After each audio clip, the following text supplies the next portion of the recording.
ngasi aina lakhotchariba topic se akhoi hana kitchen da chakhum da sijannagraba thau lemhoba adudo mu sahalaga koina sijanaba matam da halaga reuse toba matam da kari kari mangjai kari side effect lei chabada kari gi fatrino haibagi maramda khara haijarake hana sijannagraba thau je koina amuka sijananaba sagal halle heat pisalaga sahale sigi matam sida free radicals mayama thadore free radicals se akhoi sada yam fatte anawa mayam thohalakpagi chances lei maramdi akoina thau je sahala kanda mangonda yauriba fat mayam se loina kaidara aga transfat ta loi ole transfat se akhoi da yam chawa fatte sijina yam fattaba kaino ma ohale isada anaba ohalakpagi chances mayam leiba aduga hena mai je thajallaga sahalige hanjan hanjan sijanare ge thau se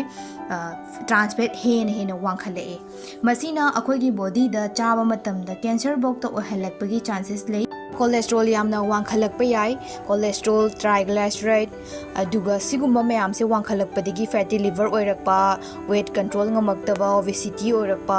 heart kumba naba heart ki problem leirakpa chakhau nungaitaba acidity chakhau mayam sokpa sigumba mayam ohalakpa yai aduna akoina thau sijanaba matamda mayam haijanbidaba mayam haijalagadi leme pamure amu sijanare haidi thau gi kanabasu lei aduna fresh oina khara haira sijanabana hena fai thau gi makhal mayam yame amurak anirak sijanaba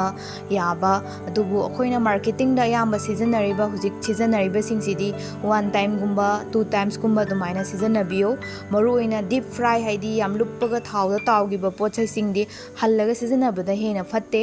aduna thau ji kitang yamdana sijanabiba chang yenga sijanabiyo mayam ngasi di swai da lotion jarage mathang da kanaba topic amuk pujarage. Thanks for watching.